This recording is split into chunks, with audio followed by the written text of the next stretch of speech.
Welcome back to Terror by the Bay. I'm David. Who's ready for a quickie? That Monday afternoon quickie. Start the week off right. The 2024 election results were horrific for women everywhere. But I'm wondering how horrific they were for Melania. Now, mind you, she didn't want to be First Lady the first time around, and it was probably every bit as miserable an experience as she's ever had to deal with this side of seeing Donald Trump without his clothes on. Now, this next time around, you can imagine that she's watching this guy just absolutely flub everything up. She's, stay tuned as she doesn't show up to any of his events, doesn't show up to any of his trials. She's expecting to pick up her money and be scot-free. And next thing you know, it's a repeat of 2016. He wins this election again. So I want to go into the energy of Melania Trump when she finds out that he won the election again, purportedly. Now, you and me, we don't believe he won. We believe it was stolen. But the reality for her is that, other than another payday, it's like the thought that she might have to be the first lady again. I want to go into her vibe. Was she sharpening the swords thinking about the payday she was going to get? Or was she absolutely horrified that she's going to have to endure another 4 years of holding his blistered hands while walking down Air Force One? Entertainment purposes only. Let's take a look. Knight of Cups. The false friend, the false marriage here. Am I going to have to endure another 4 years of being this guy's fake wife? There's your 4 years. Man, she's not liking this. I really think she thinks she's had enough.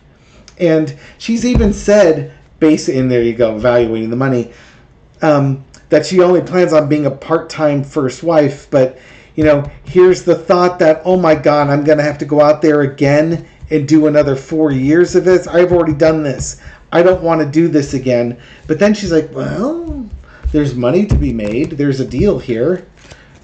Let's see, in the past. The delusions.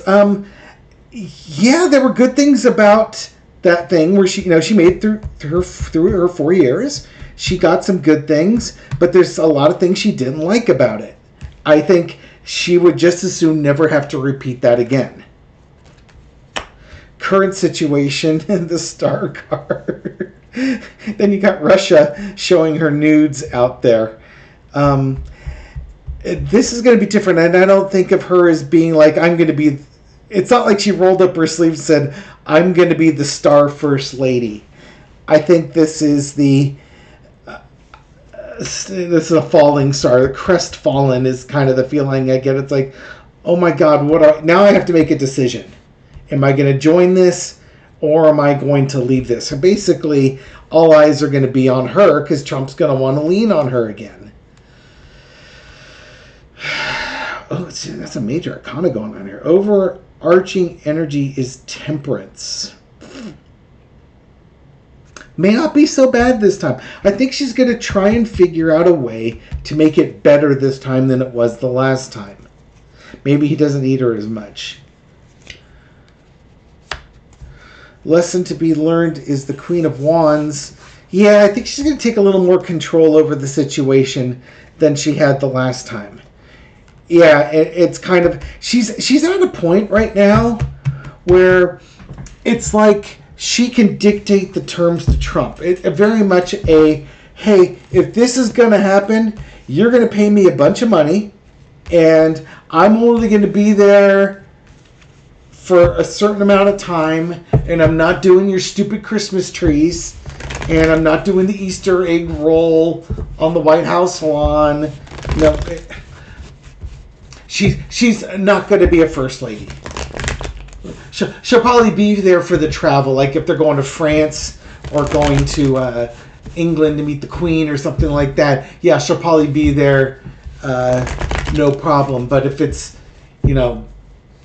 having a tea party with the Churchwomen Guild 37 of Georgia, that's coming up to visit the White House, and she's going to lead them, have a tea party with them, and lead them on a tour of the White House. Yeah, that ain't happening.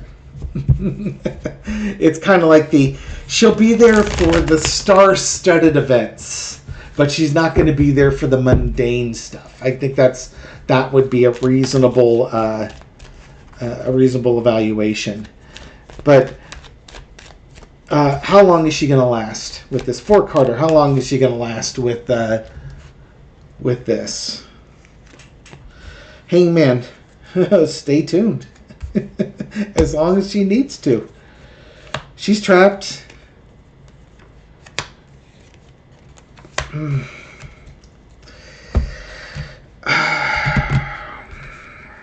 She feels stuck.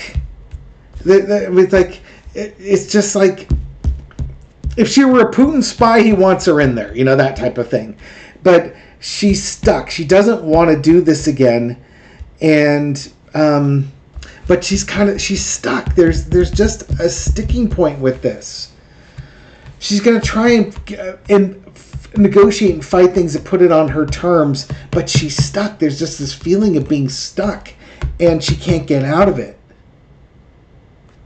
I'm wondering if like on her prenup agreements or postnup agreements, where she was going to stay married to him for certain amounts of money and stuff like that, if there was a clause in there that said if he won re-election, then she would agree to be the first lady type of thing. And she signed it knowing there was zero chance that he would be elected. And then of all the things, here we are again.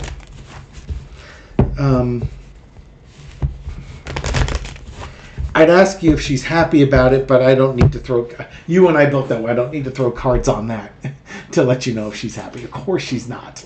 She wants to go live her life, and the last thing she wants is to be a piece of Donald Trump arm candy in the White House and then go lead the Georgia ladies bingo collective 412 on a tour of the White House lawn. I don't know. Anyways, we'll leave it here. I can't even make up bad ideas at this point. That's what you get. That's the life she chose. Enjoy it. Thank you very much for watching this video and supporting my channel. I appreciate it. This is a Quickie. It's purely for entertainment purposes only and extremely gossipy. But, hey, we're here to have some fun. So let's have some fun. I'll catch you on the next video. Take care.